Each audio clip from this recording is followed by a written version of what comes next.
I started the application, I was very clueless. I was completely blank, and all that. And I'm not really someone to, I'm shy to some extent. So having to now explain myself, this is what I want to do. I need a recommendation letter. Like it took me quite a while to just be able to like put that together. So I think that was quite difficult as well too, because you need to get recommendation letter from people that knows your work, like people that can really speak to your work as well. But I think after some, thinking and just analyzing some of the work, and that's the thing about this whole process, sometimes you will have to uncover things that you've forgotten.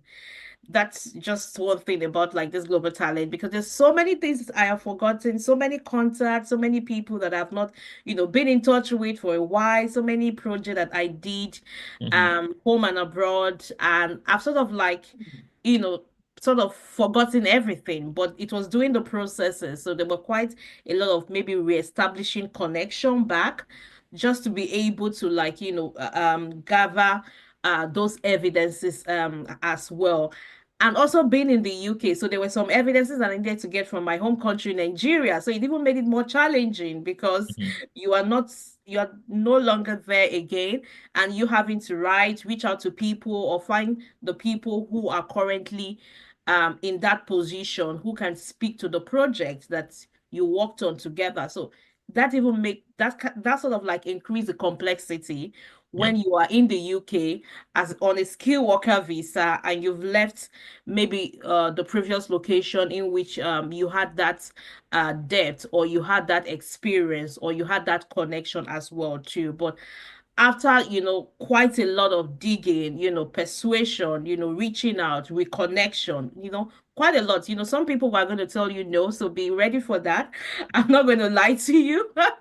It wasn't a walk in the park, just, to be very honest and to be candid about it. So there's some people that, they didn't really understand about what is the UK Global Talent. You have to even explain, you have to prove Yeah. the authenticity of what you're trying to do Yeah. first, even before now getting, that support. But in the end, it's basically came out well. And one thing that also helped me was because I spent 2 years in the UK. So even while as a student, I did quite some activities. I volunteered. I had like speaking engagements. I've always been a STEM mentor.